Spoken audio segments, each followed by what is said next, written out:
Killing him may have been an act of preemptive self-defense, but it certainly didn't do anything to help the disintegrating Western Empire. And ultimately, it didn't do anything to save Valentinian either, because it's not like Aetius didn't have allies who would happily avenge their patron if given the chance. They would be given the chance less than a year later, when it turned out that the conspiratorial marriage between Heraclius and Maximus was a marriage of convenience. They were not allies so much as enemies of the same man, and now that that man lay dead, they divorced almost immediately. Maximus was expecting to succeed Aetius to the position of commander-in-chief of the Western legions. He may have had a deal with Heraclius to that effect, but it's also possible that he was just making assumptions, and we all know how rotten assumptions can be. In the immediate aftermath of Aetius' death, Maximus attempted to step into the dead general's boots, but he found himself blocked by, that's right, Heraclius, who feared a loss of influence if his co-conspirator Maximus was able to grab that much power. So he whispered in Valentinian's ear and killed Maximus' shot at the job, which, as you can imagine, ticked Maximus off something fierce. Here he had gone to all this trouble to get Aetius killed, and he wasn't even going to reap any kind of reward. So, murderous conspirator that he was, Maximus began to murderously conspire with some of Aetius' old confederates to murder the emperor. And this is when the rape story begins to ring a bit hollow. When discussing Aetius' murder, John says that the whole thing was about Maximus avenging his wife. But when it comes time for him to kill the rapist emperor, John merely talks about Maximus' bitterness over having been passed over for promotion. And that just seems like a really weird disconnect.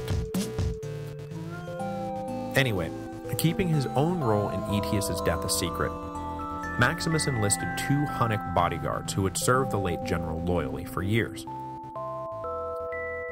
While visiting Rome in March of 455, Valentinian, accompanied by Heraclius, decided to go out riding and maybe practice some archery. So out went the imperial entourage, which naturally included the 2 Hun bodyguards. As soon as Valentinian dismounted from his horse, the 2 bodyguards charged forward, one targeting Valentinian and the other targeting Heraclius. Both were stabbed to death. Valentinian was 35 years old, and having ascended to the throne at the age of 6, he had technically been Emperor of the West for 29 years, though for most of that time real power lay first with Galla Placidia, and then with Flavius Aetius. As had been the case in the East just a few years before, the death of the heirless Valentinian III left a gaping hole in the political hierarchy that the Western Empire had not dealt with in more than half a century, going all the way back to the civil wars that had followed the death of Valentinian II in 392. Remember that?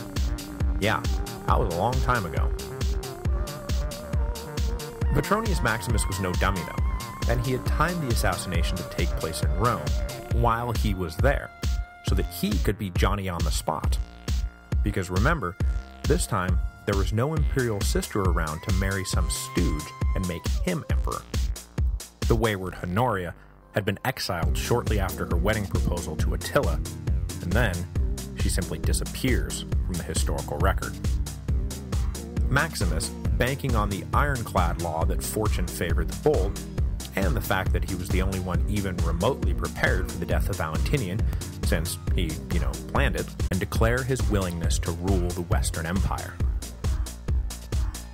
But though he was the first, much to Maximus's great annoyance, he was not the only one to step forward. A now wealthy former bodyguard of Aetius named Maximianus was backed by the old Aetian faction of the imperial court, while the soon-to-be Emperor Majorian, who had returned to favor after the death of Aetius, was being backed by the army.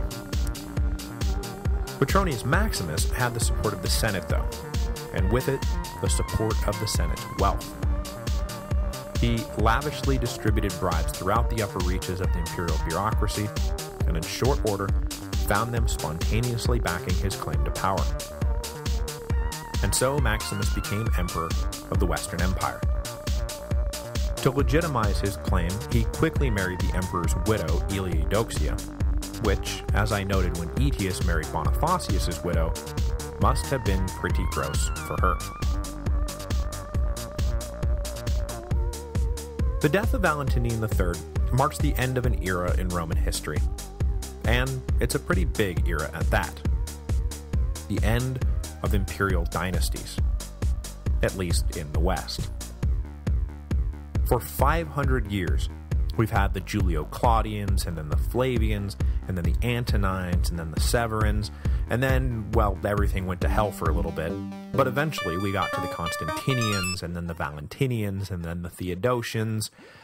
But with the death of Valentinian III, all we're left with now is a random grab bag called the final emperors of the Western Empire. Weak, disjointed, increasingly powerless. A list of names without real authority, or even a real empire to rule, that finally winks out of existence at Romulus Augustulus, whose name brings us full circle back to the founder of the empire and to the founder of Rome itself. Though the exile of the puppet boy emperor was considered an unremarkable afterthought at the time, it soon began to designate the official fall of the Roman Empire in the popular imagination. This designation is, of course, arbitrary and forced. In many ways, the Roman Empire died when Maximinus Thrax overthrew Alexander Severus. In many ways, it died when Diocletian reformed its structure, and then again when Constantine replaced its religion. Then again, in many ways it would not really die until the passing of Justinian, the last of the Latin emperors, and the man who nearly bankrupted the East, trying to reclaim the West. In many ways, it would not die until the Turks blasted a hole in the side of the Theodosian walls in 1453. And then there's Philip K. Dick. He said that the empire never ended. But these two are all artificially imposed divisions, invented by historians to help keep the past manageable. Because without those artificially imposed divisions, every book, every class, and every podcast would have to be called The History of the World, 4.5 billion BC to the present. After all, it really is just the one long narrative, drifting seamlessly from one briefly held form to the next. Which brings me to what I now need to say. The history of Rome will be ending with the exile of Romulus Augustulus, last emperor of the Western Roman Empire.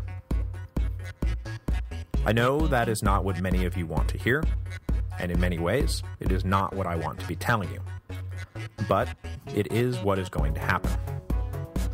The time is right for me to let it end.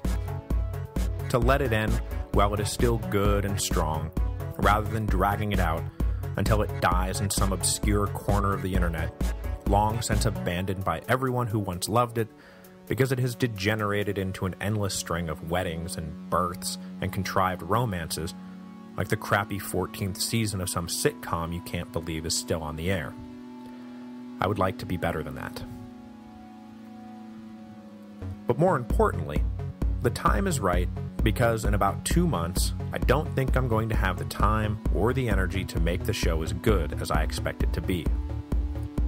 You see, Mrs. The History of Rome is 7 months pregnant with our first child. And by all accounts, babies pretty much change the whole equation. Sometimes I'll get emails from people that read like, "How do you find the time to produce the podcast? You must not have kids." Which has been true, and is still true right now, but won't be very, very soon. The pacing seems poised to land the show on 476 AD just at the moment when my son is going to be born seems too auspicious a portent to ignore. So, I'm not going to ignore it. We're at 455 AD right now, so we have about 20 years left. It's an action-packed 20 years, so it's not like I'm signing off tomorrow. But the life of the history of Rome can now be measured in weeks. I'm not sure exactly how long it will take to get from here to there, because things always seem to pop up that I want to talk about, but I would reckon that the number of episodes left is now in the single digits, which is a crazy thing to think about. The history of Rome has been my life, day in and day out, for almost 5 years now. I'm not sure what I'm going to do when it's over. Oh wait, that's right. I'm going to have a baby to take care of. I'll thank you all again when the time comes, but I would like to thank you now too, because I really can't thank you enough. Thank you for letting me do the history of Rome. Okay, next week, just to really drive home the depressing point that this is all coming to an end, Rome is going to get sacked again. The aftermath of Valentinian's assassination is going to be a very confusing time for the Western Empire, and attempting to consolidate power, Petronius Maximus is going to piss the to sack Rome in August of 455. Which, just for the record, is yet another arbitrary point some historians use to designate the official fall of the Roman Empire.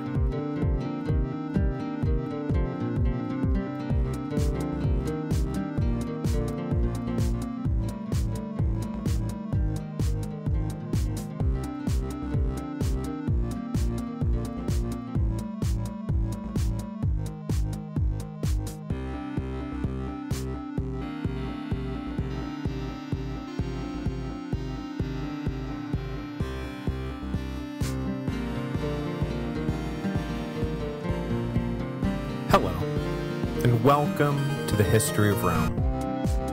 Episode 174, The Sack of Rome, Part 2. Last time, we left off with the assassination of Valentinian III, last of the Theodosians, and the subsequent elevation of Petronius Maximus, first of the so-called Shadow Emperors, those pale imitations who bickered over an ever-shrinking imperial pie in the last days of the Western Empire. Petronius Maximus would get this terminal phase started in fine style by reigning for just 77 days in 455 AD. His major accomplishment? Provoking the Vandals to sack Rome. We are indeed a long way from the golden age of the Antonines. Maximus's problem was that he didn't really have any inherent imperial legitimacy.